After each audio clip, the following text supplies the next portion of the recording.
retired life. I'm enjoying my retired life. Love to interact with my students, writing some book. Recently, I got a book published also, and so That's it's wonderful, ma'am. Congratulations. yeah, that's a very good way of all these years we have served for office and all. Now it is what we want to do. We want to do for our own on a place. It's all for my pleasure. I'm doing it for my own satisfaction. I'm doing it. Name of the book is From the Unheard to the Heard. Actually, it is a book about the tribals. I mean, the tribals are no longer the marginalized ones in the society. Now they are active contributors to society. So this book was released by the governor of Odisha, and it is an edited collection. Many good authors have contributed, and this book is also available in the Amazon, the Ma'am, ebook. is it part of any canon? Part of any? No, no, no. It's not. Canon? No, it's not part of any canon. It is about the tribals. You know how Okay. tribals are no longer the marginalized, because till now the tribals were exploited and they were the marginalized ones and the oppressed. But now they are now also their language, their art, their culture, and their literature is also now part of the mainstream literature, and they are actively Yes, contributing ma'am. to society. So it is from the unheard. So they are no longer the unheard group, but it's from the unheard to the heard group. Now they're the heard, HEARD, heard group.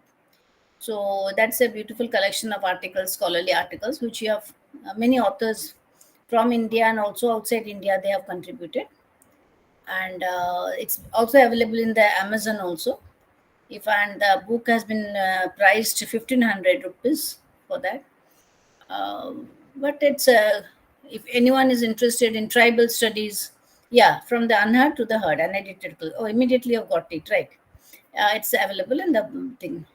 So it depends on your interest, and if you want to do further research in tribal literature, or you do something, then it might be of help.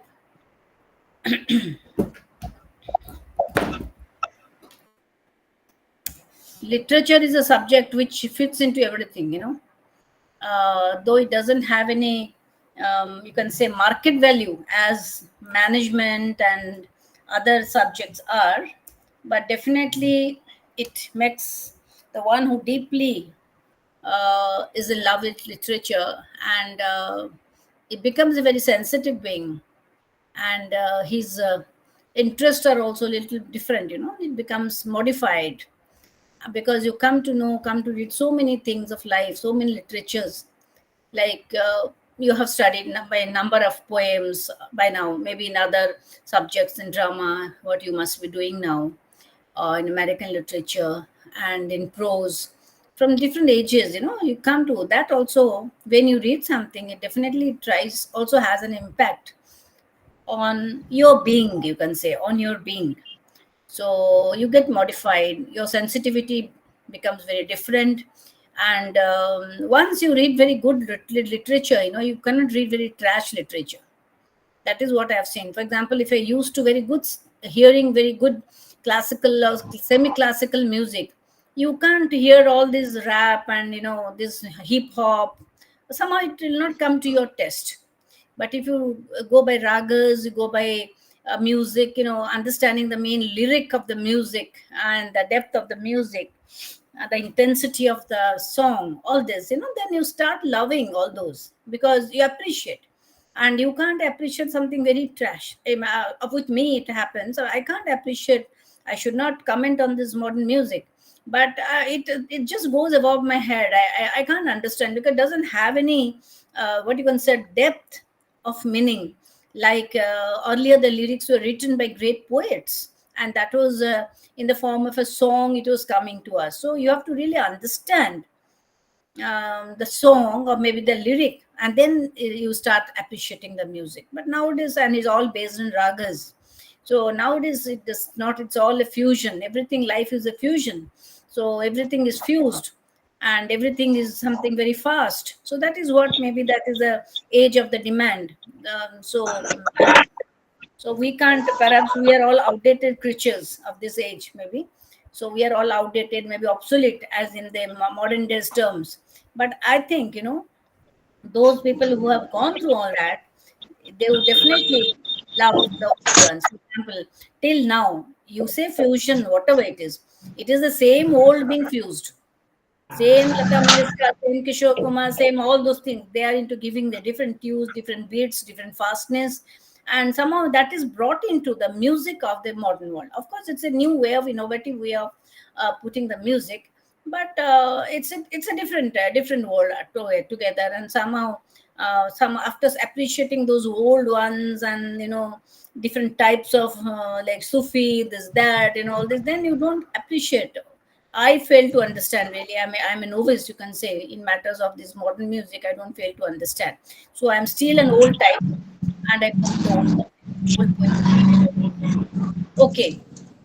So now we have got 35 students have already joined, and yesterday uh, we were doing this romantic age. I did.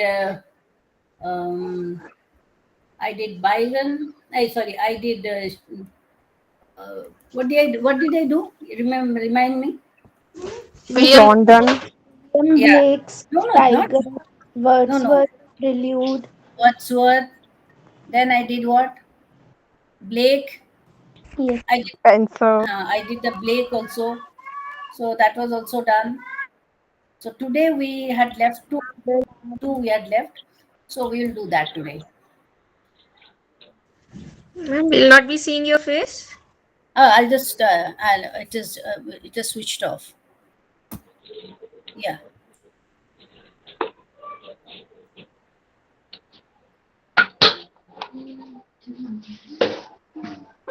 So in Keats, John Keats, today I'm going to do the John Keats. And in John Keats, you have I don't know why this uninteresting poem has been prescribed for your course. So it is a long poem you have of John Keats, and that is Hyperion. So first I'll introduce John Keats to you, and then I will go to that poem Hyperion. So John Keats was a romantic poet, and he died at the age of 25. He died very young, and he died of tuberculosis. Please mute yourself. Daraksha, please mute yourself. I'm getting disturbance.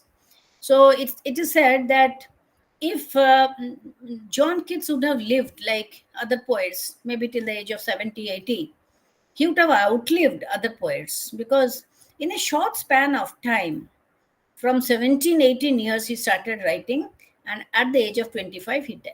So it was hardly, you can say, it is a time of one decade, you can say. Within one decade, he could compose so many words, so many poems, long poems, romantic poem. It is unbelievable. And his personal life is also a very tragic life. And um, he was the one, he had a brother, Tom, and his brother suffered from tuberculosis, and he was attending to his brother day in and day out, and then he also contracted tuberculosis. That time tuberculosis was supposed to be a very deadly disease, so and he got that disease, but though he was suffering, still he was writing. And the suffering John Keats had in his life was of two types. One was the physical suffering he underwent because of his family there, not very flourishing family, were poor. And brother also, he was sick. He died of this tuberculosis. And then in his personal life, he was madly in love with a girl called Fanny Braun. And he's also famous for his love letters to Fanny Braun.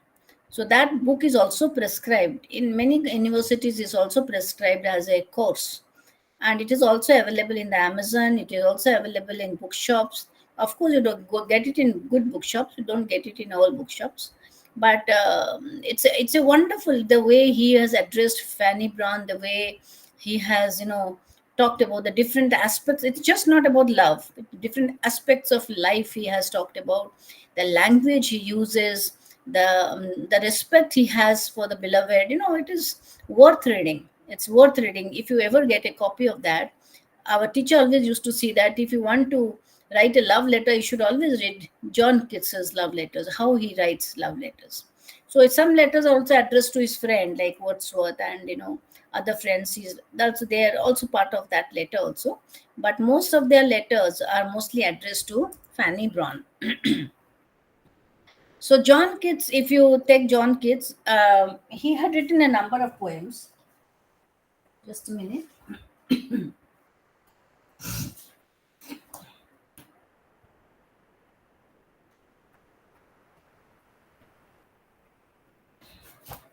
I just wanted to read one of his poems, if I have. Fanny Brawne, I think it doesn't have. It is all addressed to his friends. The number of poet letters in your book also, you can have a feel of that in your book.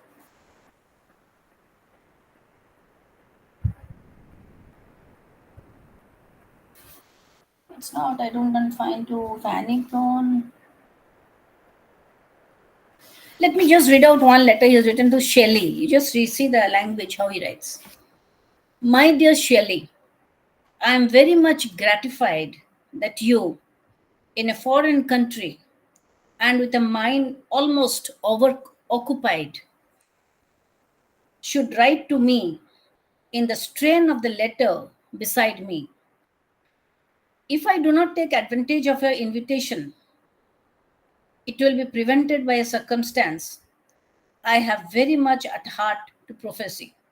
There is no doubt that an English winter would put an end to me and do so in a lingering, hateful manner. Therefore, I must either voyage or journey to Italy as a soldier marches up to a battery. My nerves at present are in the worst part of me, yet they feel soothed when I think that, come what extreme may, I shall not be destined to remain in one spot long enough to take a hatred of any four particular bedposts. I am glad you take any pleasure in my poor poem, which I would willingly take the trouble to unwrite, if possible, did I care so much as I have done about reputation. Just see the language. Just see the language, how he writes. He writes in complex sentences and beautiful. Just read the letters and you see what type of language he has written at the age of just at the maybe 19, 20. That is. And he's another writer to another friend. He writes, Charles Brown. He writes, it is the most difficult thing, my dear Brown, it's the most difficult thing in the world to me to write a letter. My stomach continues so bad because you're suffering. I feel towards on opening any book, yet I am much better than I was in quarantine. I am afraid to encounter the proing and coing of anything interesting to me in England. I have an habitual feeling of my real life having passed. I am leading a posthumous existence. God knows how it would have been, but it appears to me. However, I will not speak of that subject. I cannot answer anything in your letter. There was my star predominant. I cannot answer anything in your letter which followed me from Naples to Rome. I ride the little horse, and at my worst, even in quarantine, summoned up more puns in a sort of desperation in 1 week than in any year of my life.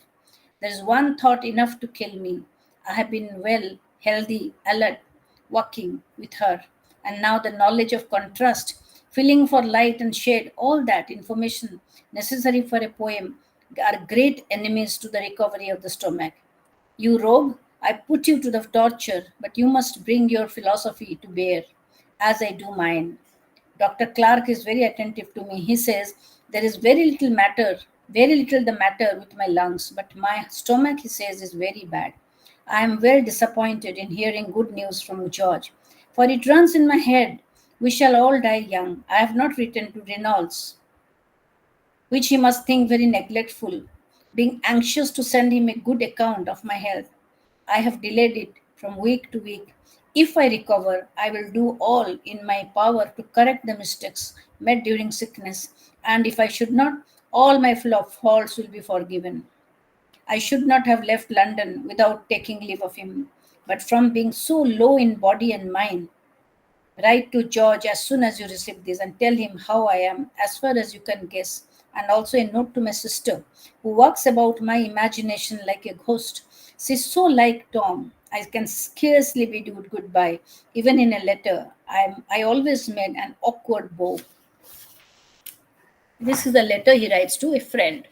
Similarly, he writes to Fanny Brown the love letters, and it's all related to his health, to his mind, how to faculties. And just imagine at the age of 18 or 19, what maturity he has, what maturity of thinking he has to write such letters.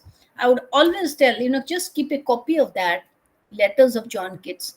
And whenever you find time, just read the letters, how beautifully he writes. It's really, very interesting, and you'd love it also. So he had written a number of poems. I'll just go through them, and then I will concentrate on the poem which is there in your course. One of the poems he write, early poems I can say, O Solitude. That is a poem. O Solitude, if I must with thee dwell. It is a sonnet. He had written sonnet, he had written odes, he had written lyrics, number of poems he had written. And in the short poem, O Solitude, the speaker discusses the power nature has and how he is tempted to disappear within. Solitude, the speaker has decided, will be his constant companion for the rest of the time. He will accept it. It's quite obvious because he had a very lonely life and he had nothing. Just a minute. Yeah, ठीक है दुआट आ जाते हैं.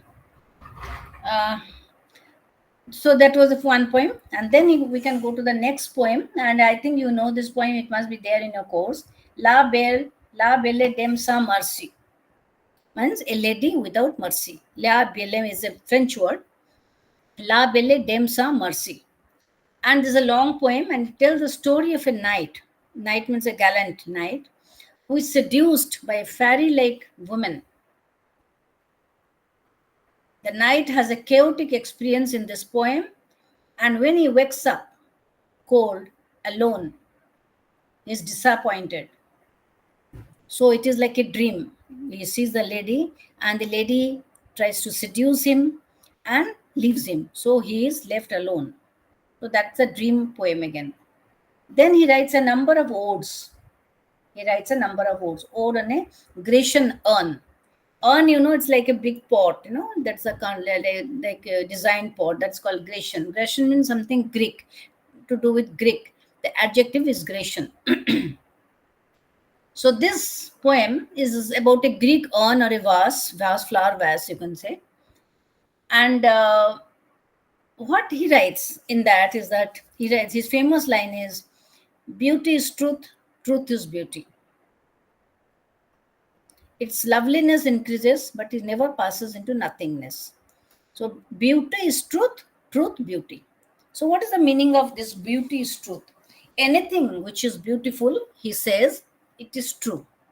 Beautiful doesn't mean the physical beauty. Beautiful is something which doesn't die. Beautiful is something which it is like a, it's a spirit that prevails. And that which is beautiful is always true. To give a very simple example, Lata Mangeshkar has died. Physically, she has died. But she still dwells among the hearts of the people. Why? Because of her song. What song? Song which is just beautiful.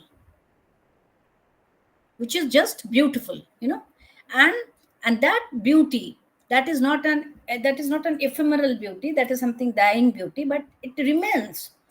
The beauty which is there is always there. For example, nature is beautiful.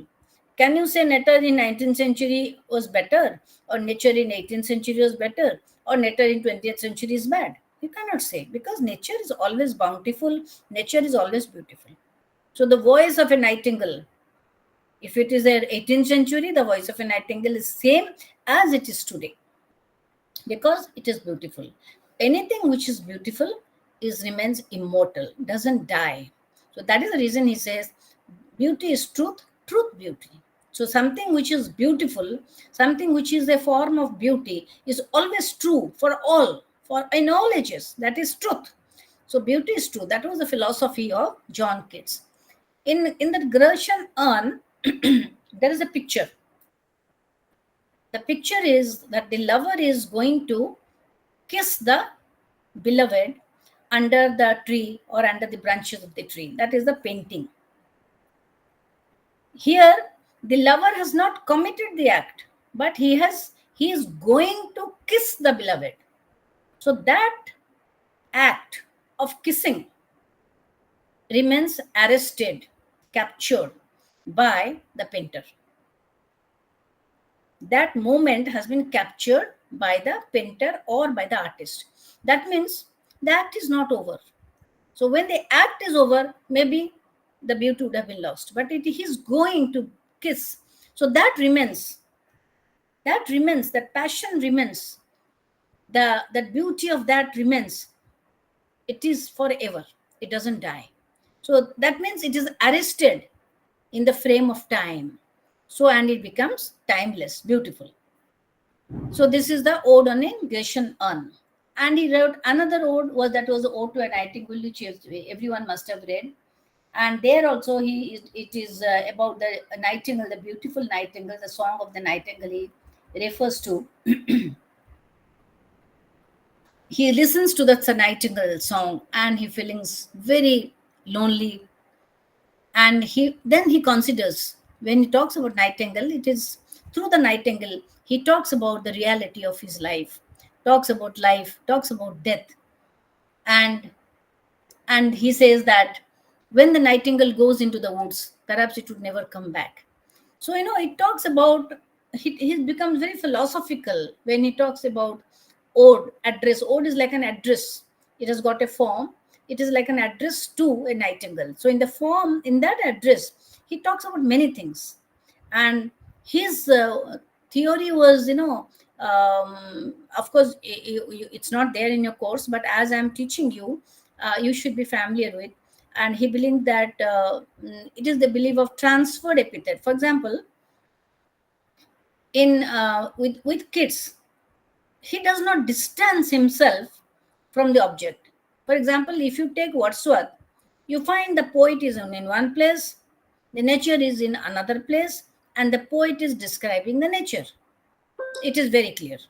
But in case of kids, you don't know that the poet has transferred his self to the self of the object.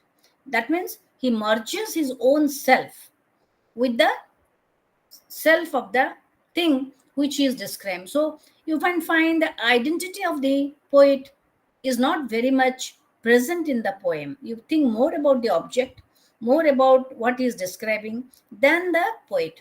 But in Wordsworth, you find the poet is very much present in the poem, very much present. Everywhere it is the poet saying it. Everywhere it is his voice. So he talks about nature. He reflects about nature.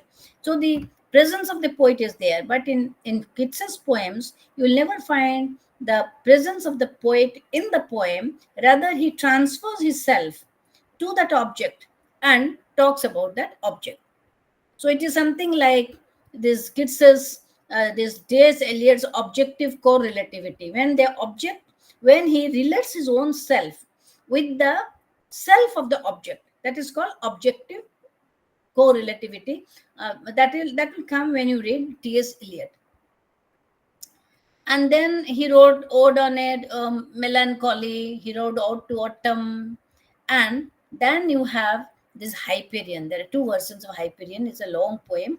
And he had written a fantastic romantic poem, The Eve of St. Agnes. Of course, we had it in our bachelor's. And it is about pure romance, about a lover and a beloved, and the two families, they're warring, they are hostile to each other.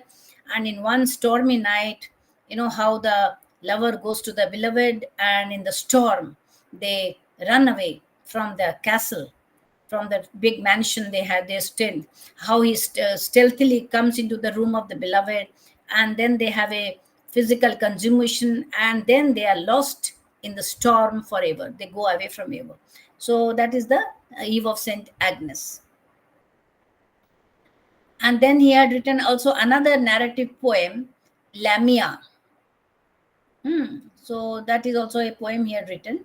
So these odes, if you take odes are very popular with these kids. Just a minute. Odes are very popular with the kids, and they're very lyrical meditations, you can say. And he also talks about his conflict of his mind. He talks about the importance of beauty, importance of truth, importance of life, importance of death. And all these odes were written in a very small frame of time, and within some months he had written that odes. And he talks about the eternal. He talks about the eternal immortality through the odes, how the immortal. And he talks about the change, what is called transience, what is called immortality, what is called, the philosophical concepts. He talks about that in his odes, though he talks about his brother, the pain he's going through, but is like a visionary, he talks about the beauty, about youth, how the beauty is undying. So the symbols of love and passion, how they become objects of the symbol of love. And that is a beauty is truth beauty, he says. All that is all you know on earth and all you need to know. Beauty is truth beauty, that is all you know on earth and all you need to know. So this is what you need to know. So these are these odes. I think I wish you should have had an ode, but I don't know why didn't they keep the odes, one of the odes at least, it is so important, odes of John Keats. When you say John Keats, immediately you talk of odes. And To Autumn also was a very famous poem, and it is about the Keats's experience. He talks about decay. Autumn is the season where everything becomes yellow, everything becomes decay. It is winter. So it's soon, that is a complete ripeness, a season of fulfillment, a complete ripeness. And where time has also reached its ripeness. Time has also reached to the other point. And he talks about his own life. He makes it parallel of that also, how everything looks so nice even in autumn, how everything looks so yellow, everything looks so bright, everything is so matured in the time of autumn. So it's not a very usually people hate autumn because it's so cold, but he appreciates that also in his poem. And I told you the La Belle, it was also at that Eve of Saint Agnes. And then we come to Hyperion. You have in Hyperion, and it exists in two versions. It is a long epic, poetic epic, you can say, Hyperion. And the second one, it is in two versions. The second one is a revision of the first. And it has got an addition in the second version. He made an addition of a long prologue, which makes it into a different poem. So it covers the time of Keats's most intense experience, both personal as well poetic. And it is his last attempt in the face of increasing illness and frustrated love. And I told you he was frustrated in love also, to come to terms with conflict, the decay he's going to face, the actual decay, and the moral decay also that was also happening in the London society because of the industrialization. So here he talks about a change of order. He writes as it is an epic, he follows the Miltonic style. He wants to make it very Miltonic, and he talks about the change, the old order giving place to the new order. That is what the meaning of that poem. So it is the epic subject is the separation, because earlier the poets, they call the Titans, because these are all Greek characters, the Olympian god, the Greek gods. So this poem opens with the Titans, the Greek gods already fallen, like Milton's angels who have fallen from paradise. And Hyperion is here, the sun god. And it is the only hope for saving them, for further preventing or resisting. That's the sun god. So there are numerous references to Milton. Style is Miltonic, I told you, and the epic style. And it is very symbolic also. And it is written in a blank verse with a new energy, and it is very rapid poem also. And I will tell you about that poem in detail in the Hyperion, because it is a little difficult, so I will explain you.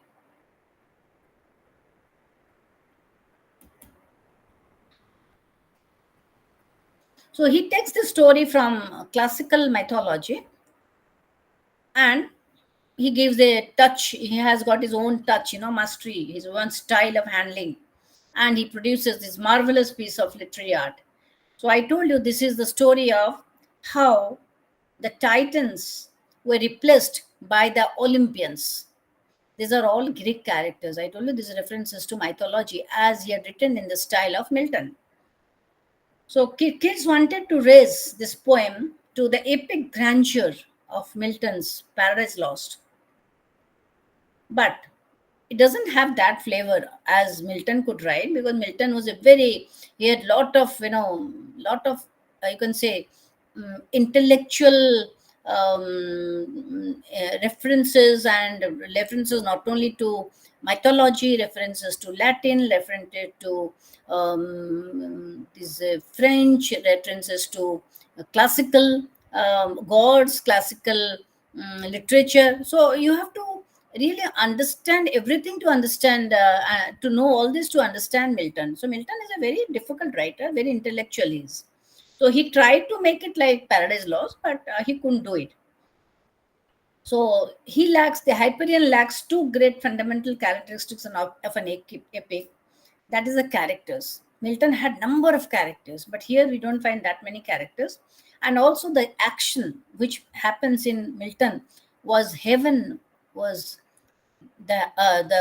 heaven and the earth, the heaven and hell, and the journey from heaven to hell. The canvas was extensive canvas, it was a very big canvas, but you don't have that such big canvas in these kids.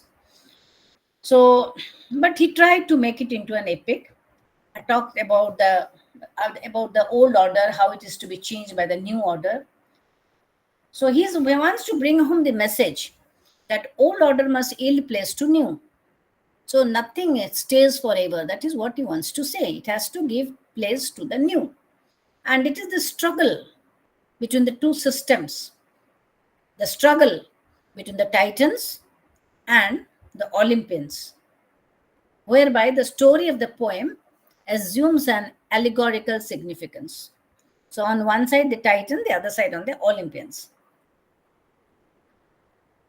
So Keats makes use of Oceanus. Oceanus is another character to give expression to the philosophy of old order versus new. So he chooses Oceanus to be the spokesman of the poem. Oceanus is the spokesman of the poem. So Oceanus explains. Here Oceanus explains in unambiguous terms about the struggle between the two orders, between the fallen titles, and how the new is superior to the old. That is what it wants to say. So this old order giving place to the new is not a very new thing. It's a very common thing. It's a very talked over subject, but he does it in a very epical style. So Oceanus explains to the fallen gods, that means the Titans, that their fall was inevitable because they had started lacking the creative force of the universe, and the successors had surpassed them. So the creativity, the creative force of the Titans has been replaced by the superior power of the new order, Olympians, you can say.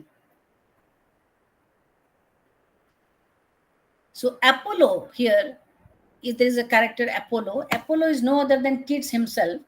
And while describing Apollo's morning walk, Apollo is taking a morning walk, Keats is in fact giving expression to his own favorite occupation, because Keats was very fond of taking morning walks. That was his great occupation, because he was to listen to nature gentle doings.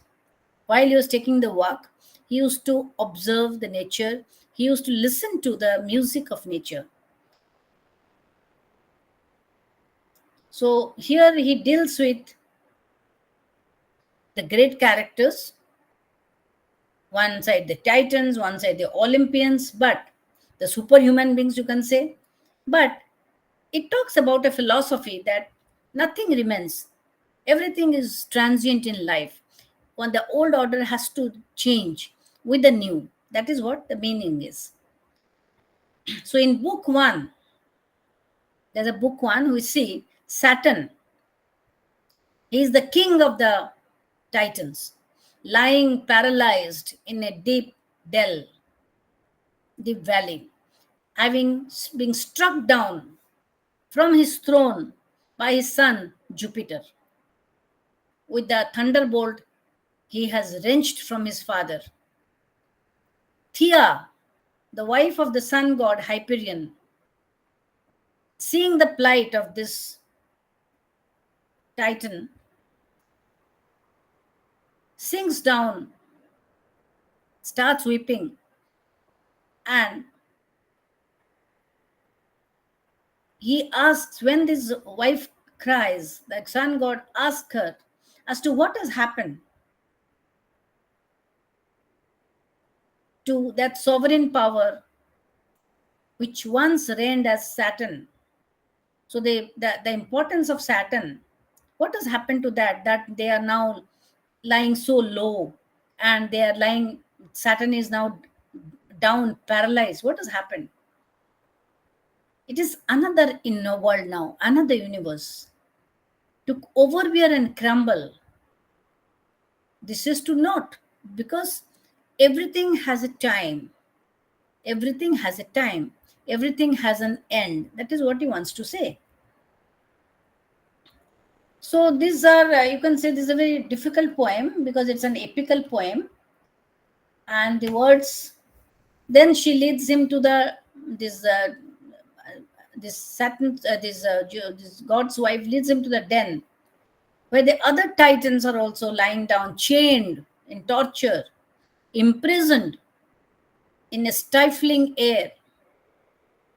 But among the bright, mighty brood of Titans, all these Titans, they have chained, now in a very bad position there. They are now suffering. Their time is over.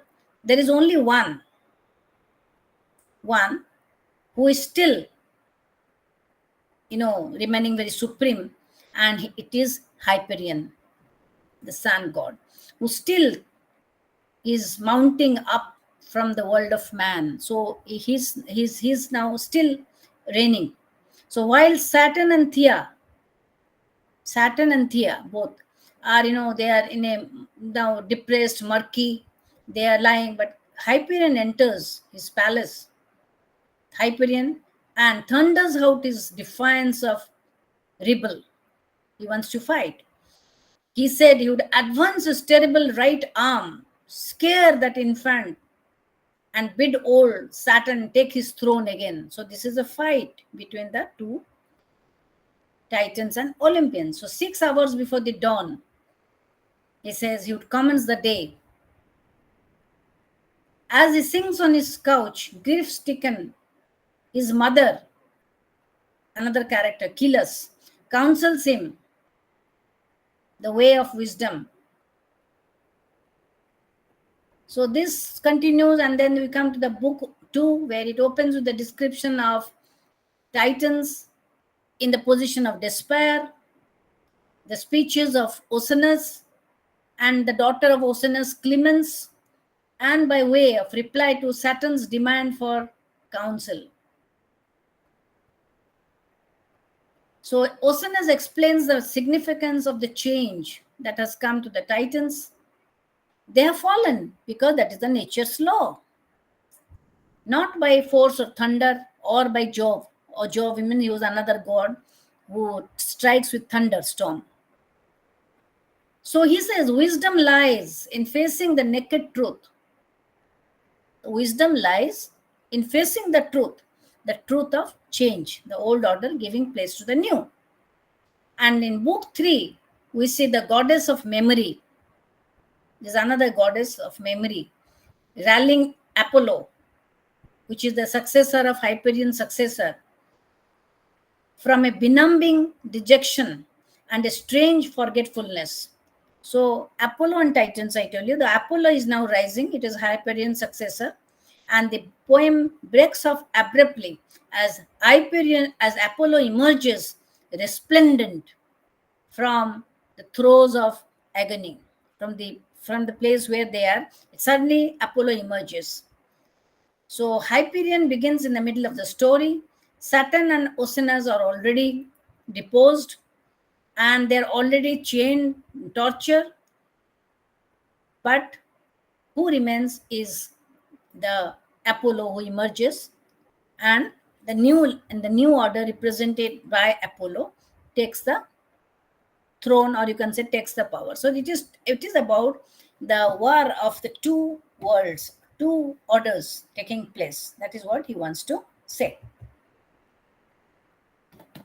So this is at the Hyperion, and it's a very long poem which you find, and you have to remember the names of the characters. But in general, I tell you, this is about the old order and the new order, and it is represented by the Titans and the Apollo. Next is, this is, I told you about this John Kill General. I have already told you everything. So with this, you have only this Hyperion. You have only Hyperion. You don't have anything else. And I told you it is written in this blank verse. So this theme is not new, but he has intensely dealt with this poem in an epical style. And the poem is not complete also. The poem remains a fragment because before that he died. So I told you that you read the letters. His letters has a profound thoughtfulness, very sensitive, and also very critical and spontaneous. And these are the best letters ever written by any English poet, you can say. So with that, we come to an end. That is John Keats. So a question on Hyperion might come, and it's a long poem. It is there in your book. So you write about John Keats, and you write the main philosophy of the poem. What happens in that poem? How this old order gives place to the new. That is what he wants to say in that. And then with this, we can come to Shelley. Ma'am, I have a question. Yeah. Ma'am, is objective correlated somewhere similar to pathetic fallacy? Ma'am, because in that also, like the writer himself or herself is kind of, or his or her emotions is being related to the things around. Like if a writer is crying, so somewhere they try to relate their crying with the rain happening. Keats is always an objective poet. Keats never tells about his own personal life. He talks about a general thing in life. He talks about transience. He talks about beauty. He talks about time. He talks about changes happening. He doesn't talk about his own self. He doesn't talk about his own suffering. So there's nothing like pathetic fallacy in his poems. It is totally objective.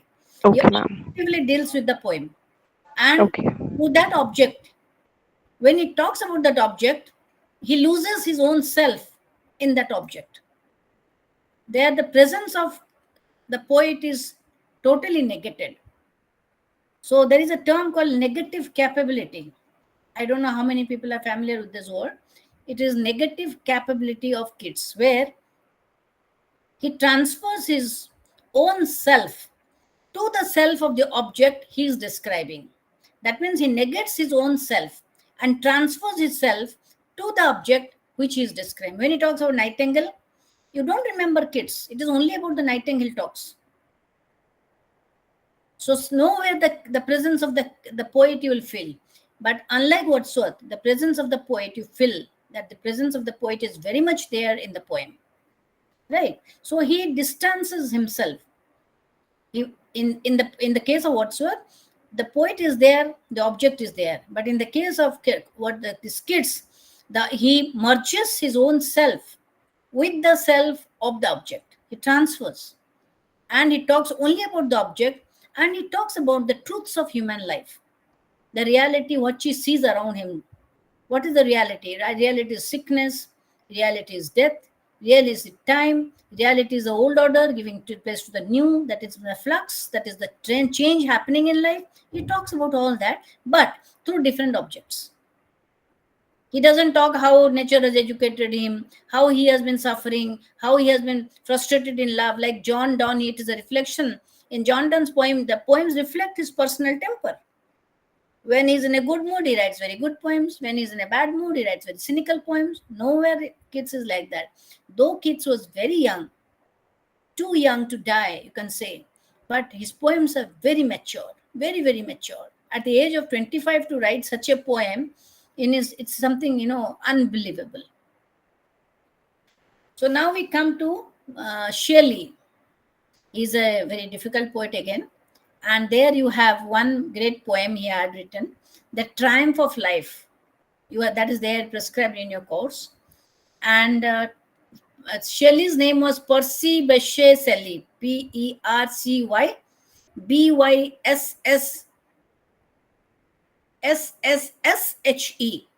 But he is popularly known as P.B. Shelley. P.B. Shelley or even Shelley.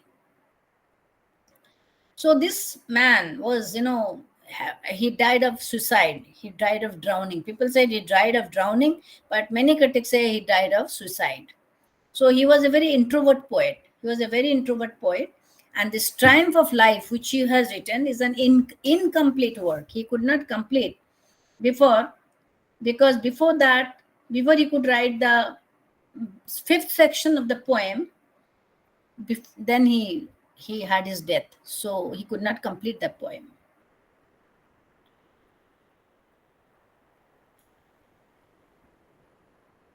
He has also written a number of poems to a skylark. It is a very famous poem of P.B. Shelley.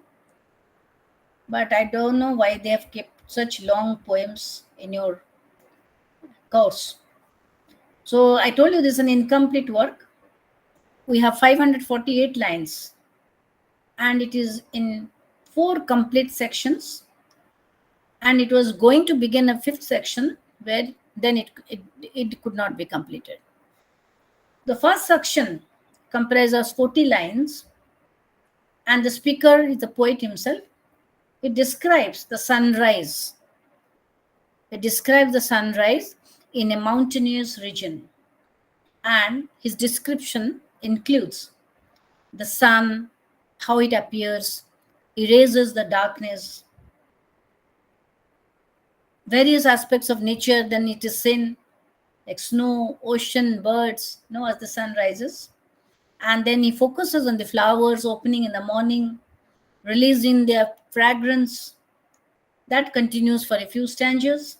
And he talks about the beautiful geographical features that is in an lit up when the sun rises. So halfway through the introduction, in line number 21, the speaker indicates how he did not sleep during the night due to an emotional crisis. It mentions does. So as the day grows old, as the day grows, you can say, he can falls into a trance. He knows he's not asleep, but he's in a trance because the dew covers him. And as he listens to the birds, the fountains, and the ocean, he's in a trance listening to all this because he had not slept, because he was emotionally, very disturbed in his own life also. So he was emotionally disturbed. So that is how he gets a vision. So in the second section of the poem, you find the vision. And what is the vision? It is a procession taking place, procession. And a procession is going in the street in the summertime. A large number of people are there in the procession. And they are like the autumn leaves. How the autumn leaves fall here and there, scattered all over. Similarly, the people are thronged on the street with diverse age. And they are pursued by a fear. All of them look very fearful. I mean, they're terrified. And these people, they are interacting with shadows. This is all a trance. And these people in the procession, they are not looking radiant. They are cut off from nature. They are not able to feel the wind. They are not able to feel the fountains. There are no trees, nothing, but it is all people. And everyone looks very scared. Then you find in the third section,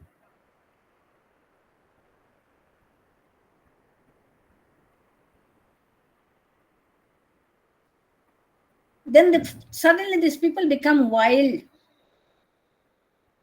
and there is an intense cold, and there is a light coming. The light is a chariot. The chariot is coming, and it is accompanied by a shadowy shape. The chariot is drawn by winged creatures, and the speaker can hear but cannot see that creature. The charioteer has 4 faces, and all its eyes are blindfolded. So the speaker is thinking how this chariot will move when the charioteer himself is blinded. But it is moving majestically. So that chariot is going amongst the crowd. And the speaker looks at the crowd. They are wildly dancing. Then the speaker describes the dance surrounding the chariot. The movement of the dancers are wild, unrestrained.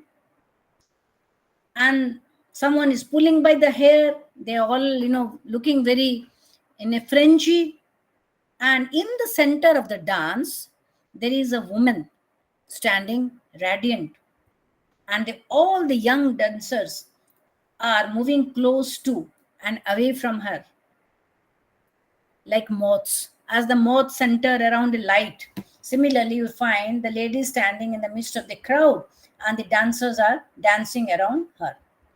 And then the section third, you'll find, suddenly you'll find a conversation.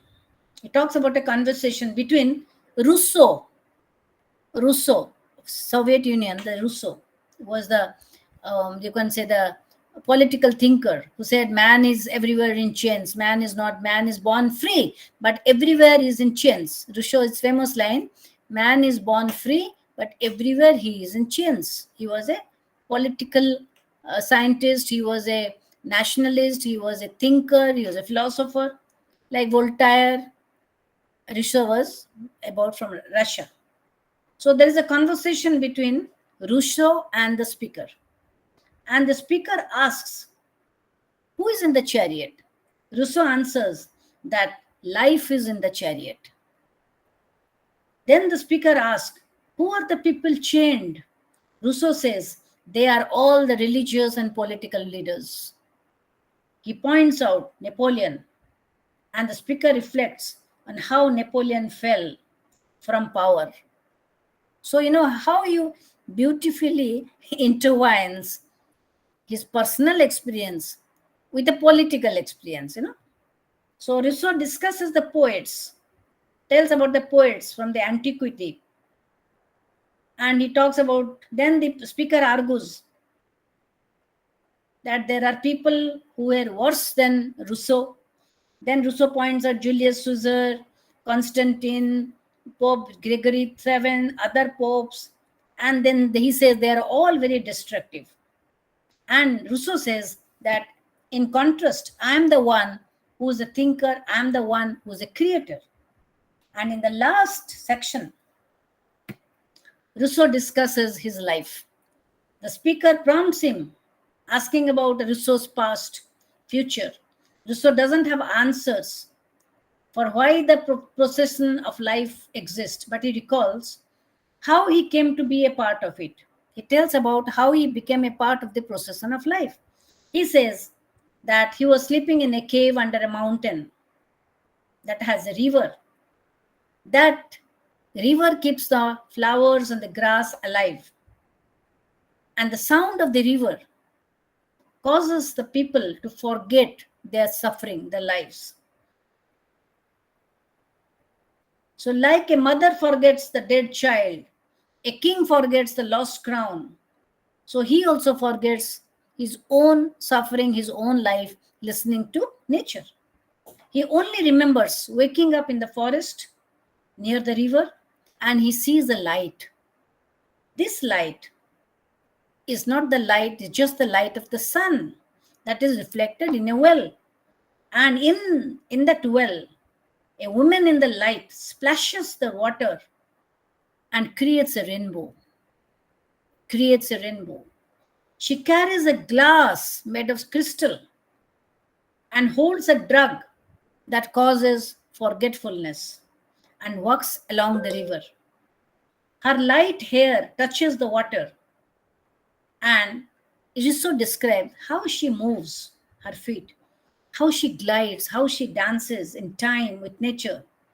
And he compares her movement to a summer wind, how the summer wind over a moonlit lake, how the summer wind, the breeze of the summer wind glides. Similarly, this lady is dancing, and her dancing makes the people forget the memories, they get erased. And that forgetfulness replaces the dreariness of the night, you can say. Then Rousseau asks the woman about the location and why she is here.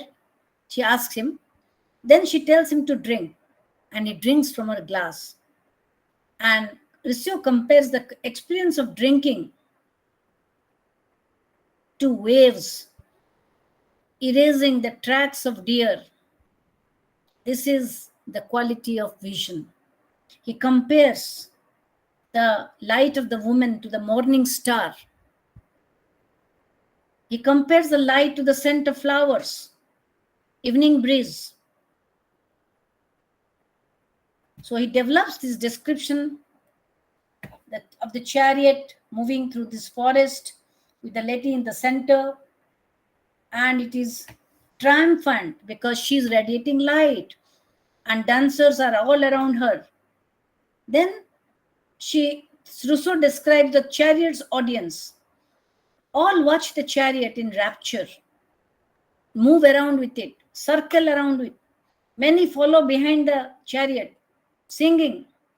And Rousseau is also swept up in this crowd.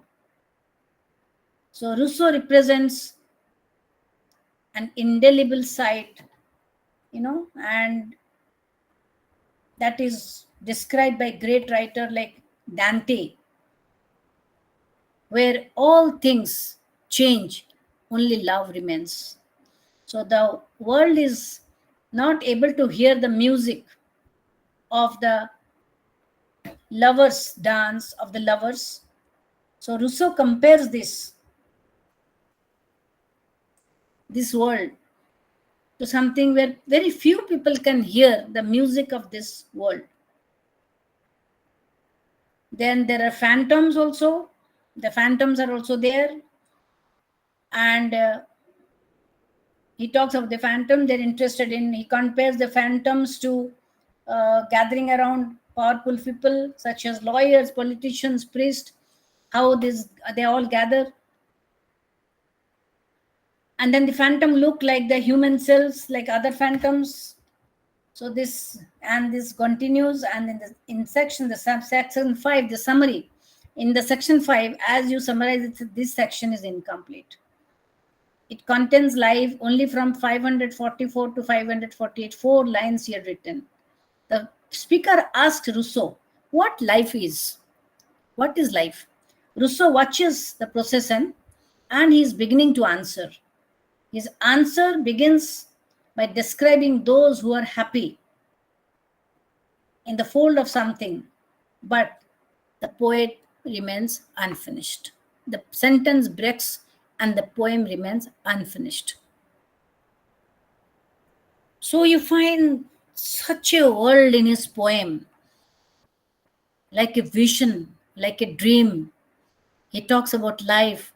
He talks about permanence. He talks about many, many things. He talks about how there is light, there is darkness, there is a world of contrast. And finally, what remains?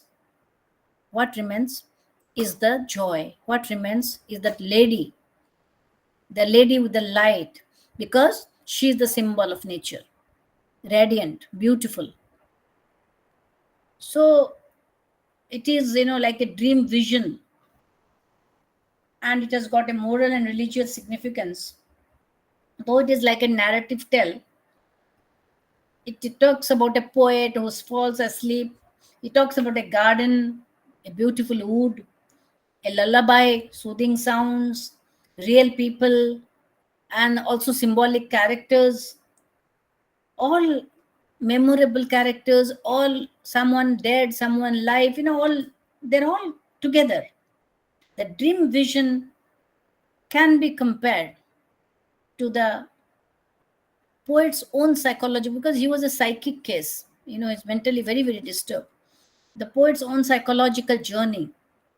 So when he sees the dream, and it is a vision having a harmony, but he could not see the complete vision. The vision remains interrupted. Did you understand anything of this poem? It is a very difficult poem to explain. Yes, ma'am. I've tried my best to make it interesting, but it is a very difficult poem because so many things are there inside. Is it Coleridge? No, it is Shelley. P.B. Shelley, not Kubla Khan. This is how you are confusing.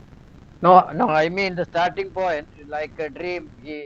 No. Kubla Khan was different. Kubla Khan was about a prince, about nature, but here it is talk about Rousseau, about the people who have died. They are making a procession. Yes, that is right. But here that is about Kubla Khan personal life. Through that, but here it is a procession of people, a dream vision, he says, and he talks about many things. Many characters come. It is like from the old, from the new, and the procession coming, a lady dancing, about nature, about sun, about moon. Many things are coming. It's like dream-like vision. As you close your eyes, you'll find it's like a dream-like vision. And suddenly the poem stops, because the poet, in the meantime, he has drowned himself and he has died. He had gone to Italy and he drowns himself. People say that he has also committed suicide. So this is P.B. Shelley. So I taught you today John Keats, Hyperion, and P.B. Shelley, The Triumph of Life. The Triumph of Life. Okay.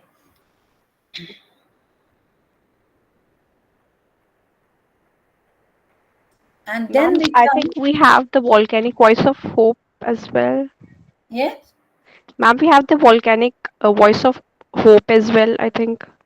But I cannot, if you touch everything, I cannot complete. Yes, ma'am. It has to be the major poems which. Sure, ma'am. Right, because I cannot complete, or else I've already told you that you have to read. Once you have a feel of what Shelley and all these are there, then you can read on your own. That will be not a problem. Yes, ma'am. Sure, ma'am. Sure. Yeah. So now we can go to the next age. Excuse me, And ma'am. Would you suggest to read something before reading or going in depth for Hyperion of John Keats, because it has a lot of Greek context? So since I don't have any knowledge, I will never say no to your reading. If you can read, who will say no to that? You go on reading. okay, ma'am. You can read as much you can. So if you can read extensively, you can read. There are many additional information given in your book also. If you go through that, many things you come to know. But time is limited for you. So you can just have a feel of the odes, read one or two odes, and then you can come to Hyperion, the long poem. And because if you go to all, you'll not get the time to read. No, So actually, ma'am, I was trying to read this Hyperion as you were trying to make us understand. I can barely get the hang of it. Apart from what you just told, I couldn't understand much because it has a lot of context to Greek mythology, and yeah, I'm not very good at it. So yeah. that's why I thought in order to understand this poem first, I should have a brief, Yeah, at least. yeah, because it is about these titans, about the Apollos. They have the old order, the new order. Because I told you wanted to write in the style of an epic, and he tried to follow Milton also. But like Milton, he could not create that grandeur. He could not, the Milton's is an elevated style. He could not do that, but he has tried his best. He had tried. He made an experiment to make it look very epical. Of course, an epical long poem. So it would be better if you can read the poem, go to the different characters he has referred to in the poem. If you go line by line, you can read that. Then you can have a feel of the mythology. Then you have to know the mythological characters, their significance also. And there is a beautiful book on Greek mythology, because if you want to understand English literature, you have to understand more of Greek mythology, because all characters in English literature, somewhere they have a relation, or they go back to the Greek mythology. Many characters, even the nightingale, the ode to a nightingale. There is a story why the nightingale's song is so very painful, so very melancholic. There is a reason behind it, because the nightingale in a previous birth, she was coming with a brother-in-law in the forest, and the brother-in-law tries to rape the sister-in-law, and she rapes, and out of that pain, she dies. And in her next generation, in her next life, she transforms herself into a nightingale and always sings the tale of her sad story. That is the reason they say the nightingale song is very melancholy. This is also a part of the Greek mythology. So there are many characters related to Greek. Orpheus, how the Orpheus tries to bring back the life, singing playing the flute. Then the Achilles foot, as you say. So these are the prominent characters. If you read nothing like it, you can have a feel, you can understand better literature of English if you read the Greek mythology. And there's a small book also where you know the characters of the Greek mythology, like Dionysius, Apollo, Zeus, Titans, Jove, and the Ma'am, Cupid. can you mention the name of the book you were about to say regarding Greek myth? You can get it. No, you can read the mythology, Greek mythology. You can get anywhere from the Google, also from the Amazon, also you can get it. In number of names books are there where you can say the Greek mythology, about the Greek mythologies, characters of Greek mythology. You can get a book on that also.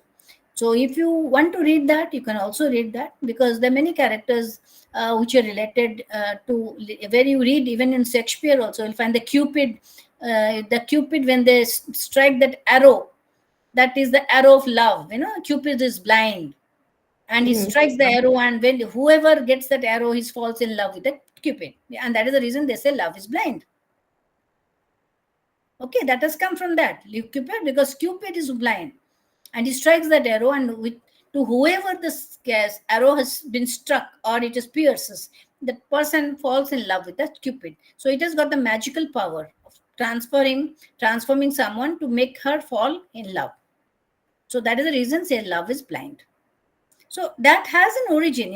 Everything has got a relation to some mythology. Like in our literature, as you say, something, then it always related to, must be happened in Mahabharata, might happened in this thing, the Ramayana, or there is some significance, or always some relation to the mythological characters. Similarly, in English literature, as English literature has evolved from all these classical literatures, so they have the borrowings from the classical literature. Lot of borrowings from classical literature, lot of characters from the literature that is there.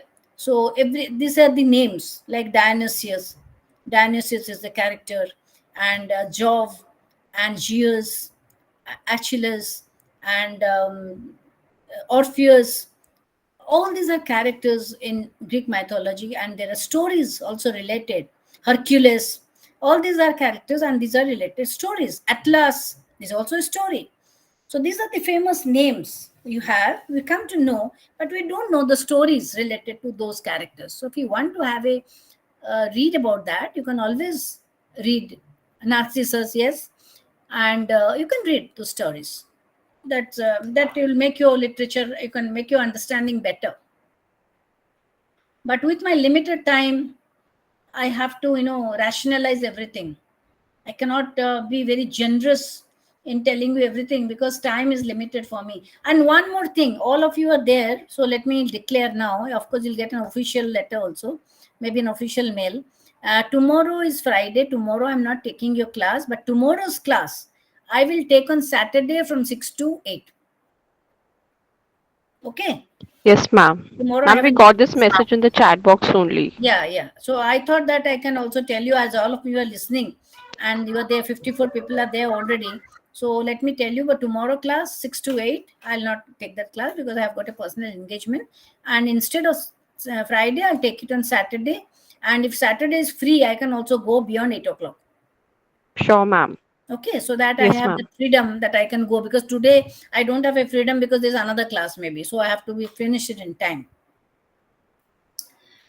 So Victorian period, after this romantic period, the period changes, Victorian period. And it is associated with Queen Victoria. In 1837, Queen Victoria ascended the throne of Great Britain. And she served for 64 years. Like our Queen Elizabeth, before the Prince Charles, Queen Elizabeth, till her death, you can say she was 90. Then only she gave her, King Charles became the king. And that too at a very ripe old age, she has become a king. She served for a period of 64 years till her death in 1901. And it is one of the longest period in the history of England. And it was marked by many important social and historical changes. And this period is also famous for the Victorian literature that was written between 1837 to 1901, the same period where it coincides with the British rule in India also, because that was the time of Queen Victoria. So what are the characteristics? You have to understand the age. What are the characteristics? Because you already know the industrial revolution had taken place. All these revolutions had taken place, and discoveries, explorations. The face of London changed. London became urbanized. There was growth of trade, commerce, and globally also started. England started, colonizing, like it colonized in India. They also colonized in many places. And they were trying to expand to different nations. So there's a lot of economic progress on one hand, but progress, if there is progress, you can also say that there is exploitation. If one progresses, the other one is exploited. So it goes together, like when you go to Rajasthan. I don't know if you have gone to see Rajasthan, you have seen the forts, beautiful palaces. Do you know how these forts were created, how the forts were built? Lot of toil and moil, lot of poor people for years together. They have put their labor and built that castle for that king. The king enjoyed.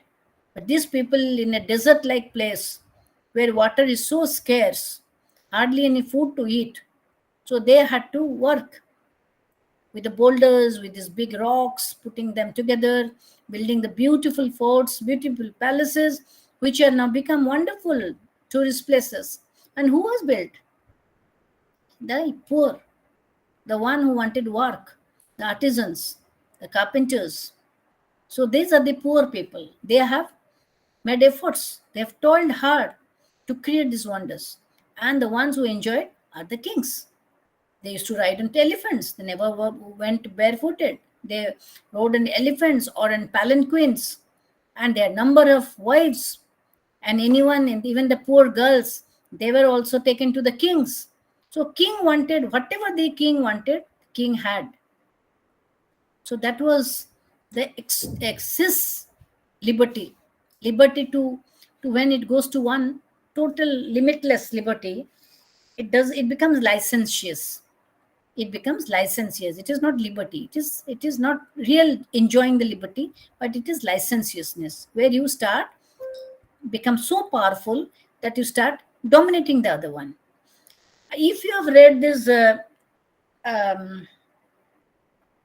George Orwell, Animal Farm, have you read that book, any one of you? It's a very thin book, very small book, Animal Farm, where same thing has been told, that it tells the story of animals. Animal, which it was a farm owned by human beings, but the human beings were torturing the animals. So the animals decided that it is time we overthrow these human beings and have this farm to ourselves. So who were the leaders? There are two great leaders of the animals, and they were the pigs. Okay, one of them was named Snowball, and the other one, I'm forgetting the two characters. They were the fat pig, and they took the lead. So they were the smaller animals and lesser animals, and very cock, hen, all this. So whatever the pig said, they listened to that, and the pig, they had a rebellion, and the human beings were thrown out of that, and then they made it into an animal farm, and they said that we have all done it together, so we are all equal. But after some time, in the initial level, everything was equal, but after some time, yes, Snowball and Napoleon, right, the two pigs. So after some time, they found, the other animals observed that their bed was higher than the other beds. Their food was little better than the other animals' food. When they were going, there follows behind them. So after some time, they made it, all animals are equal, but some animals are more than equal. So again, you find that there was the small minority who started dominating the lesser animals. And same thing, what torture and exploitation was done by the human beings, same thing was being done by these big animals who fought the rebellion, but same thing happened to them. They started becoming the rulers. And after some time, these smaller animals started getting scared of these two pigs, Napoleon and Snowball. And whenever they used to go, they used to remain hidden and all this. All animals are equal. Some animals are more equal than others. Yes. So that was the phrase. After some time, toward the end of the novel, you'll find that all the smaller animals are watching, and they find that these bigger animals, the Snowball and the Napoleon and the other one, they are having a treaty with the human beings. That means they're having a sort of collaboration with the human being. They are partnered with the human beings to manage the animal farm. So this is the story of any revolution. It starts with communism, and then it goes, as time goes, as the cycle moves, you'll find communism going to socialism, and then it becomes capitalism. There are some power mongers, they become the center of the universe. So it is a beautiful critique of communism, as someone has said. It's a beautiful critique of communism. Let's say that we are all equal. Does it happen? Never. In our own society, you will find that also. In a small society, you will find 2-3 people dominating the other 5 people. Same thing in India also. You don't have any voice. You are like silenced by some people out of fear, out of many, many things. You don't have the freedom to say, and no one is going to hear you also. And we say it is democracy. So exploitation, on the one hand, you'll find progress, the other hand, you'll find exploitation, poverty. That is a part of that. So the gap between the rich and the poor is increased with growth of capitalism. Because once there is material and commercial success, there is, at the same time, you have a moral decay. It doesn't go together. The moral degeneration comes if there is a material regeneration. Materially will be regenerated, but morally will be degenerated. That goes together. So while the earlier phase of Romanticism will find the celebration of the country, the rich landscape, nature, flora, fauna, all this, suddenly we'll find in the Victorian era, the landscape has changed. And it is about the city life, about the middle class, about the factories, industries, about the pollution, the reality around that is what is we find in Victorian literature. So this period witnessed the rise of the middle class, the bourgeois class, and because there was a trade between Britain and its neighbors, and and there was a shift of idealism, paradigm shift of idealism, and it was more a realistic acceptance of the society that prevailed during that time. So one of the most important factors, if you say, of the age was its stress on morality. There were codes, and especially with the feminine class, with the women class, they were very much, there are codes of conduct for a lady, that a lady should wear this, a lady should talk like this. Rules had defined ladies. They were supposed to be within the domestic confines, and because they are called the angels of the house. So the women were not given that much of freedom during the Victorian age, and they were financially dependent on their husbands and their fathers, who were the money earners. They were the one they're earning money for their family. So that was the state of the women. And if you tell what are the features of Victorian literature, the first feature is realism. There is no pantheism, there is no idealism, there is no appreciation of nature, but it talked about the matter of fact world. Charles Dickens talked about the child labor. Right? He talks about what happened to the child in Oliver Twist and David Copperfield. So this is the Victorian novel. So then the social issues. What happened? What are the social issues which were the after effect of the Industrial Revolution? And then it reflects the morality of the Victorian people, how people started exploiting, how there was virtue got affected, how honesty got affected, chastity got affected. And the Victorian poetry also became very popular, and also the Victorian novel. Because when you come to describe anything, then you find the prose comes predominant, becomes very predominant. So there were short lyric poems, like long narratives, epical poems were never written during that time. And they were very much inspired. Victorian criticism was inspired by French critics. So the influence of the French criticism was there on criticism grew. The importance of criticism grew during the Victorian literature. But in Romantic page, you will not find any criticism. So the importance of the novels, you'll find in the 18th century, the novels became It became as a genre, it rose.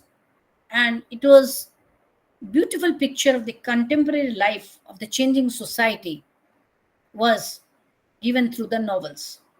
It's like Daniel Defoe, Fielding, Lawrence Stern, Samuel Richardson, all these people, uh, Charles Dickens.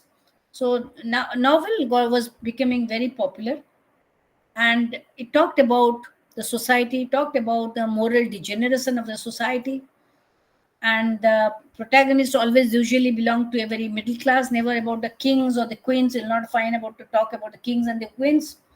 And I told you there was a important position given to women in this age. Women was very, they were codified characters. They're not given that much of freedom. And there are many poets also, famous poets.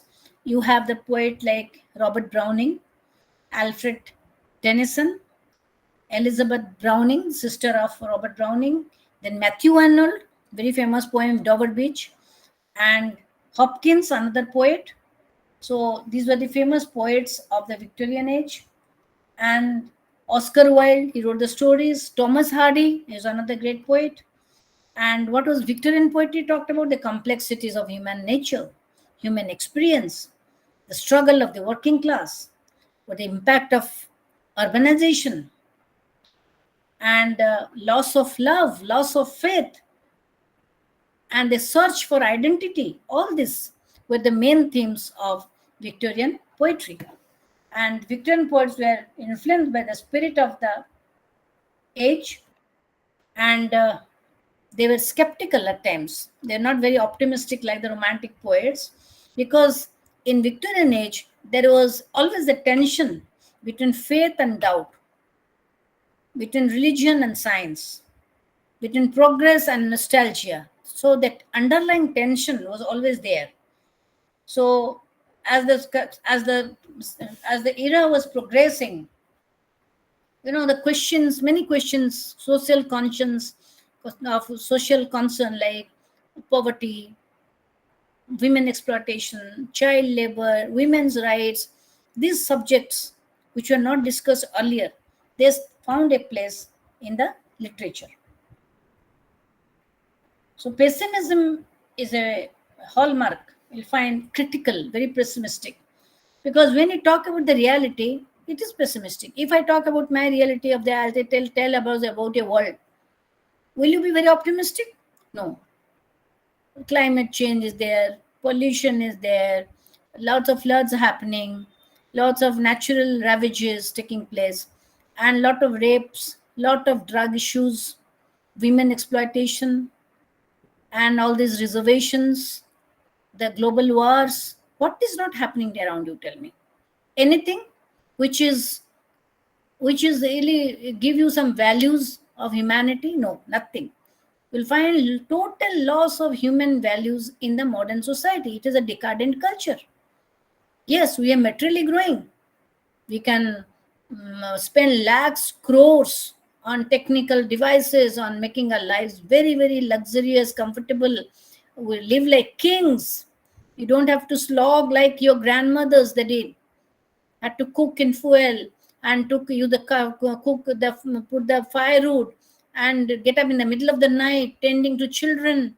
A lot of children were there in the families, but today there's hardly any children. There's all nuclear family, husband, wife, both are earning. So the question of financial strain is not there. You want to have anything, you go to the mall, throw money, and get the things. But the question is modern man happy? The question is, the important question which arises, which should concern all of us, is, are we happy today with all the comfort we have? I am sitting in my room talking to in an AC room. My air conditioner is going on. I'm not feeling cold. I'm not feeling hot. I'm very warm, very comfortable. Same thing with you. You're also comfortable because your parents provide the best for the children nowadays. Whatever you want to have, you get it. Earlier, there was a sense of deprivation. They didn't have proper clothing. They didn't have proper food. Now, any food you want to have, any type of cushion, in no time you get it. anything you want to say, anything you want to see, you get it. But at the end of it, if you ask yourself, am I happy? The question is even very controversial. Yes, materially we are happy, physically we are happy, but there is a sense of loss. There is always a sense of loss. What loss? What is the loss we have? Not the financial loss, no. There is some sort of moral deprivation. You find this is happening around your neighborhood. This is happening in a community. It is happening in a society. It may not happen to you, but it is happening. It is happening to some other character you know, someone related you know, and you get affected. But earlier this was not happening. Why this is happening? Why this sort of degeneration is happening where there's a lot of education, people are knowing so many things? Why this is happening? Because there is loss of human values. There is loss of spirituality. People have started forgetting God. People think, and the self, the ego, oh, I'm this. My son is this. My son is that. My son is the CEO of a factory. My son is done this MIT, from MIT, Stanford, big names. And that gives you the happiness. Does give you that. At the same time, your ego is getting pampered. We are only concerned with what is happening to me. To me. We are forgetting the world around us. Something happens, oh, let it happen. It's not happened to me. Why should I get bothered? It doesn't affect you.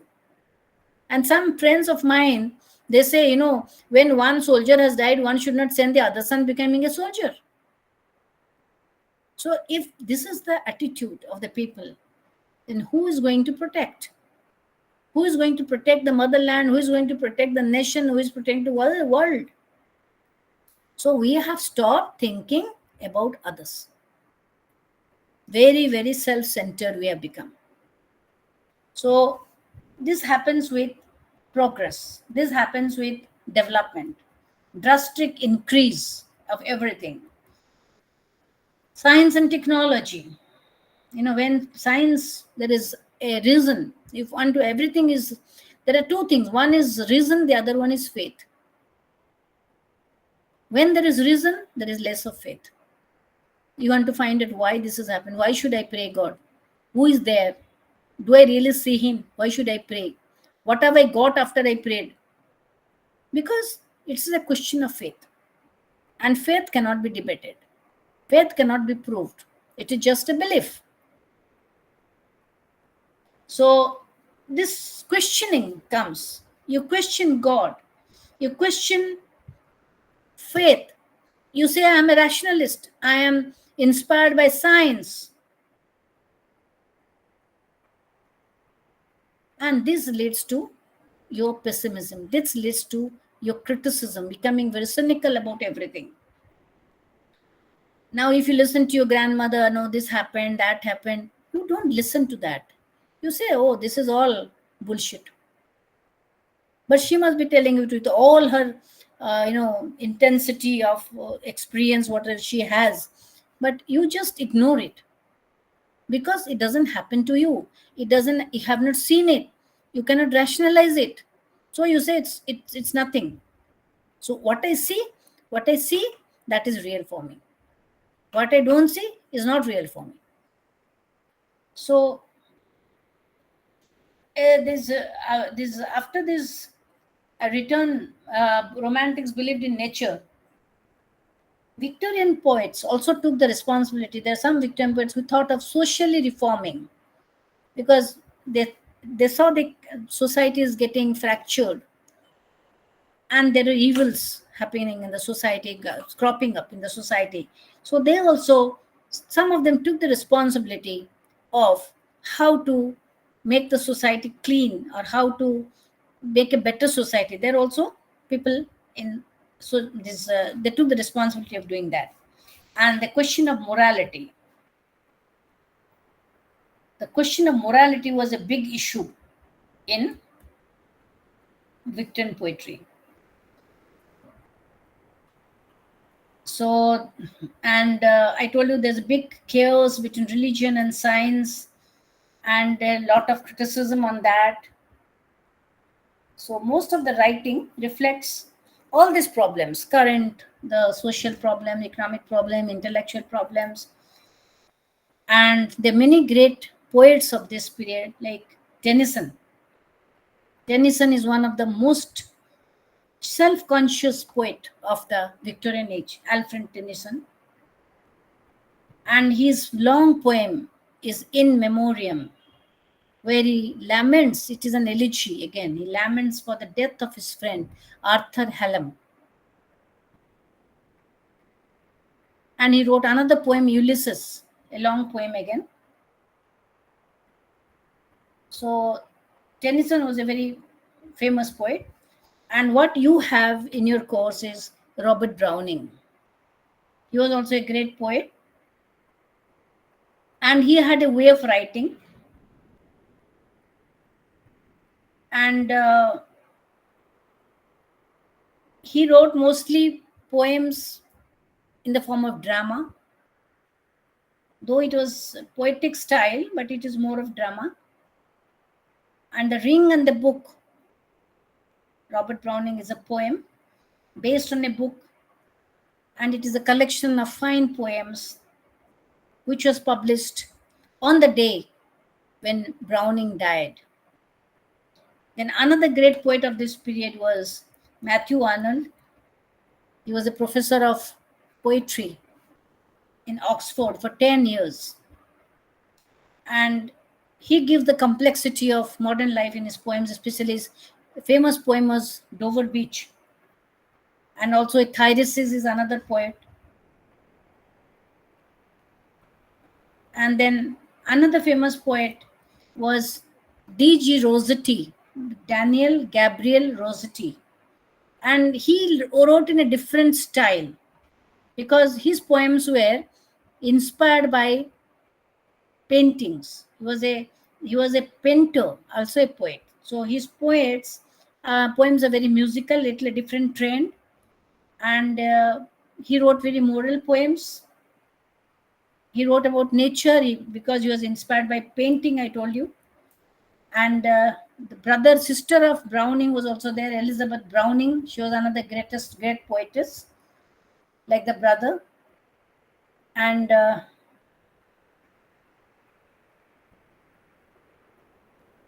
what is propping up? Yes. Then Swinburne was another poet. These are the minor poets. And there was another great poet, translator, you must have read, Edward Fitzgerald. The Omar Khayyam, he has translated the Omar Khayyam. Rubaiyat of the Persian, Omar Khayyam. Poet Omar Khayyam, he has made the translation. Is a love poem actually, series of love poems, very famous. So these were the famous poets of Victorian age. Now I will come to Browning, Robert Browning. Let me just take 2 minutes break, then I'll come. Drink water and come.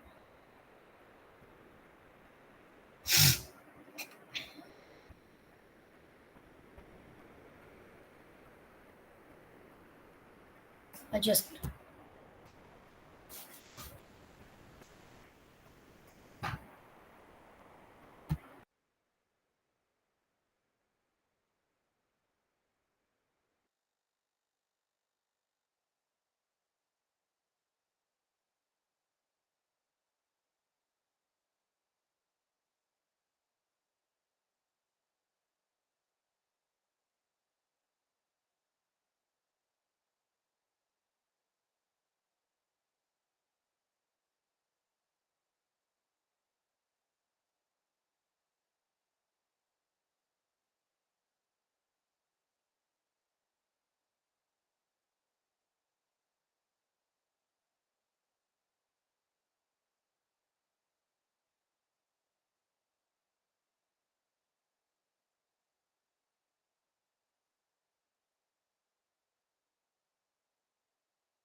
Huh.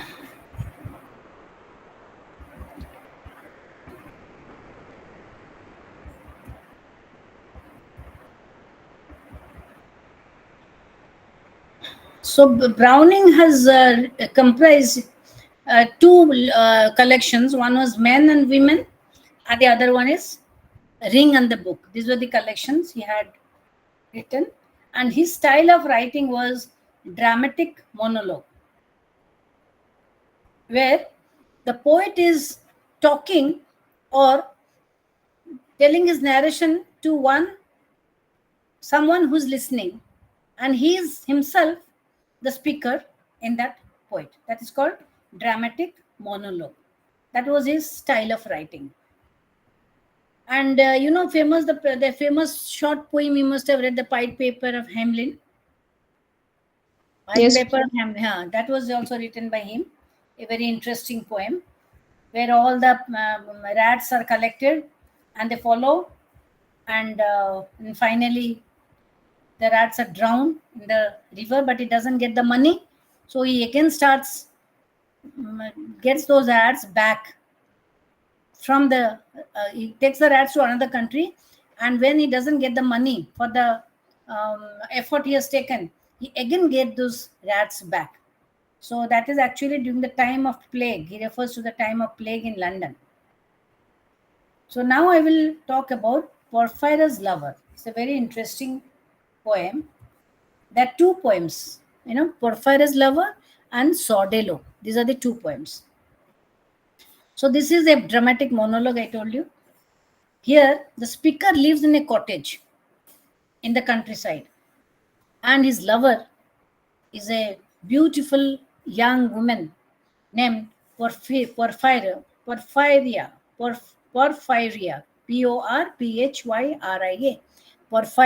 not Porphyro, Porphyria. And she comes in storm and tries to make a fire where the lover is there in the cottage, making a fire and wants to make him happy. She embraces the speaker, offering him her bare shoulder. He does not speak to her. Instead, she begins to tell him how she has come to meet him, overcoming all these societal restrictions to come and meet him. And this man, Porphyro, it's a love poem, of course. It is a love poem. Just a minute. Yeah. Porphyro, he is a lover, mad lover, you can say.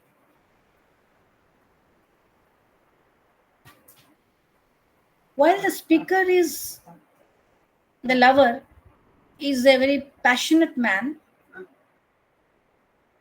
he's mad in love. He wants to kill Porphyria,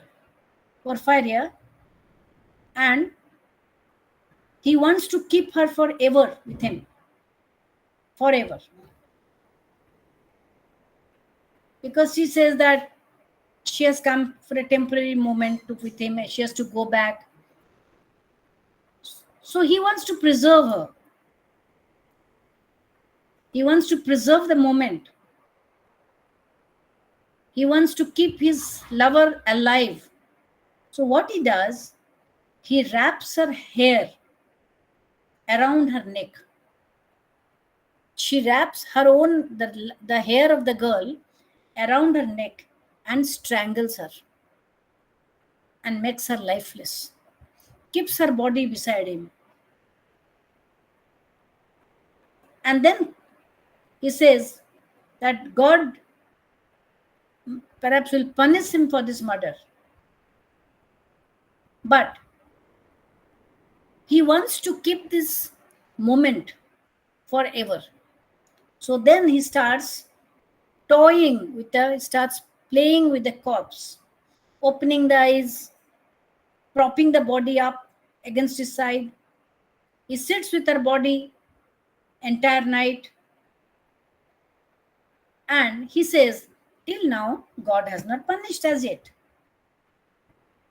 So in Porphyra's lover, we find the lover, he murders his lover, Porphyra, in this tumultuous weather, in this tempestuous weather where everything is stormy, it is windy, and in a remote cabin,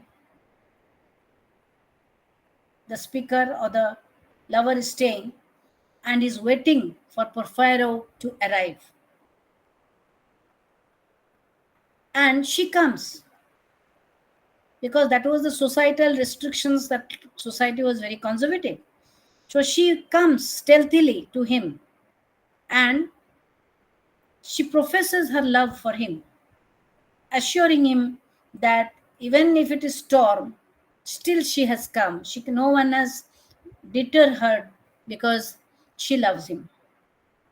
So Porphyra is a rich lady of social standing, while the speaker is not so.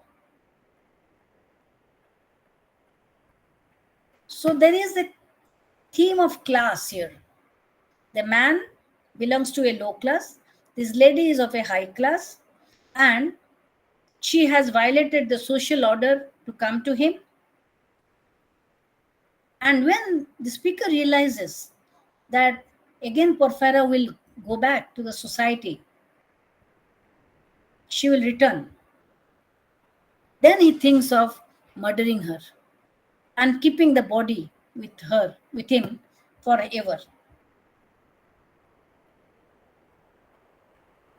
So there is a sexual connotation in the play.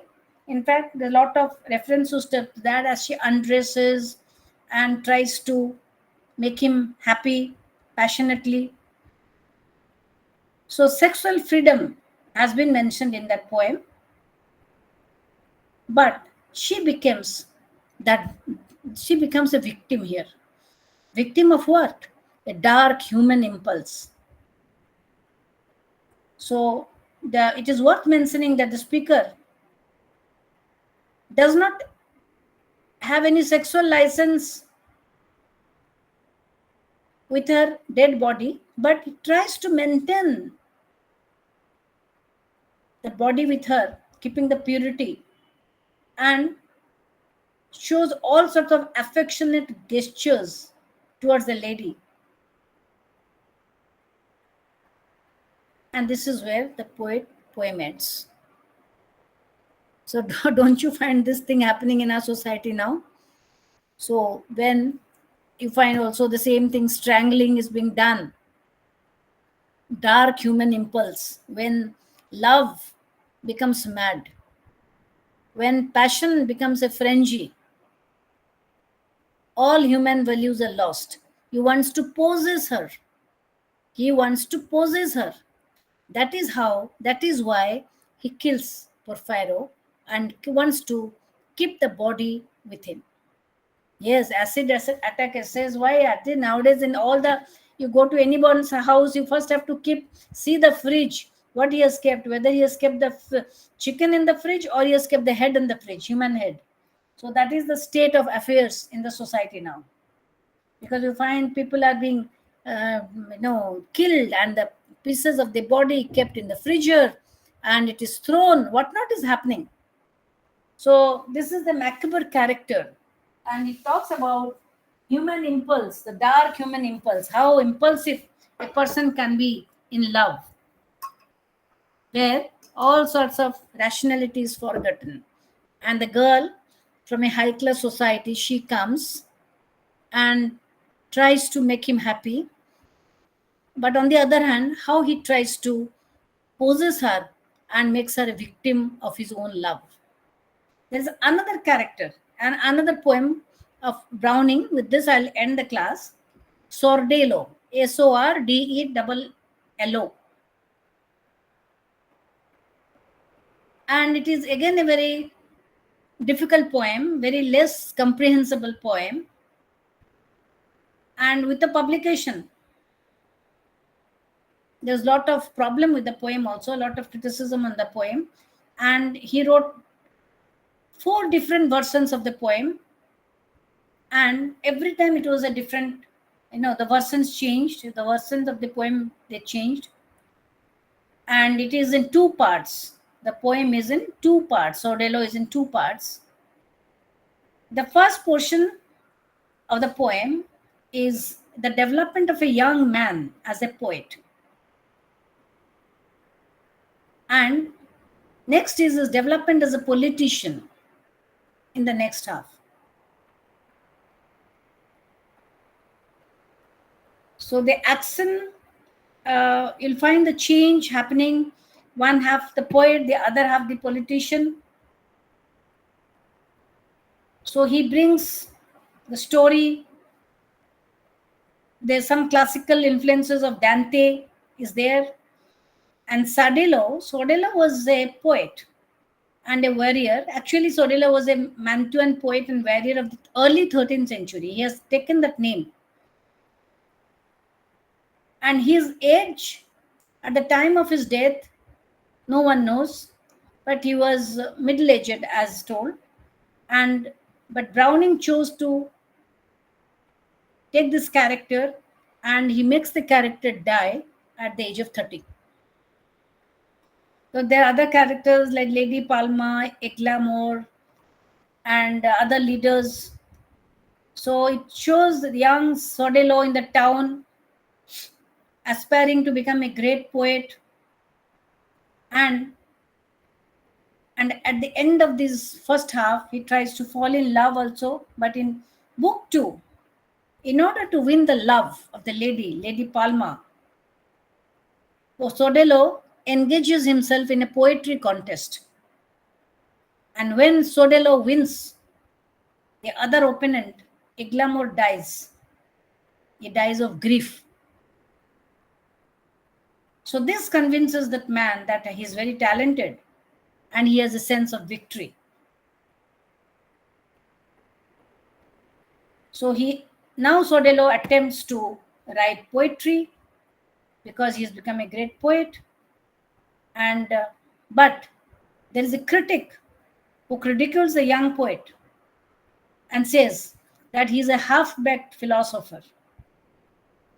So disheartened, when he hears this, Sordello is very disheartened, and he leaves the court of the king, court of Torello. There's another person, he leaves that court. And in book 3, Sordello then spends a year alone and tries to revive his energy. Then he's again called back to the court and is told to write a public poem celebrating the marriage of Palma to Count of Richard. But here Sordello, instead of writing, he professes his love for Palma because he was in love with her. But Palma comes to know the secret of Sordello's birth. She also professes her love for him. But when they are not allowed to unite, they leave the court and they go to another place, Ferrara, and then they become politically active. That is the story of Sordello. And it is like a story. But what is famous is the Porphyro's Lover. It is a very interesting poem where it is a sick lovesick, you can say, lovesick man. He doesn't mind to kill the woman he loves just because he wants to keep her forever. Because he thinks that he has the right to choose, he has the right to kill. And in a delusion, he thinks that she will be with him forever. So it is a socio-psychopath, you can say. And he justifies that whatever I have done is not wrong because God has not punished him. So whatever I have done is for love, and so I'm right. These are the 2 poems that is prescribed in your course by Browning. Today I think we have to end here, and the next class we can continue. The pre-Raphaelite movement will be there, and pre-Raphaelite movement always comes as a short question.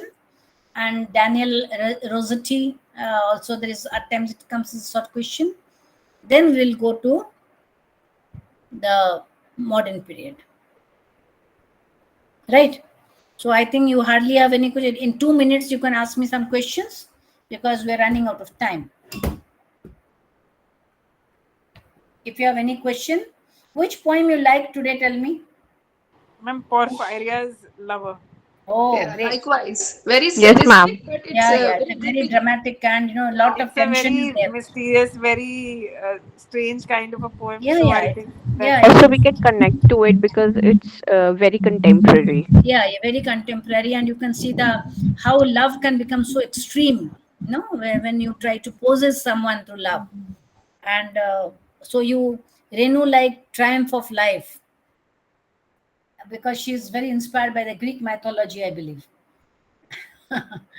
So these are, you see the variety of poems that I have taught you today, starting from your Coleridge, then to Keats, to Shelley, then the Victorian poets. You see the range, how the range is there, how the variety of poems are there. One time you find the Porphyro, the other time the Triumph of Life, you find and you on the other side you find the Kubla Khan, the madman, the poet who writes about that prince, about the palace, then about prophet, about the Coleridge, about the Wordsworth, how very educative his poems are, how you become a better being. So you see the range, what range they could write, all of different subjects, all of different themes. That is the flavor of poetry. We like it. And Keats, of course, Keats's poem Hyperion is not that great poem, I should tell. What should have been there was the odes. I don't know why they have not prescribed.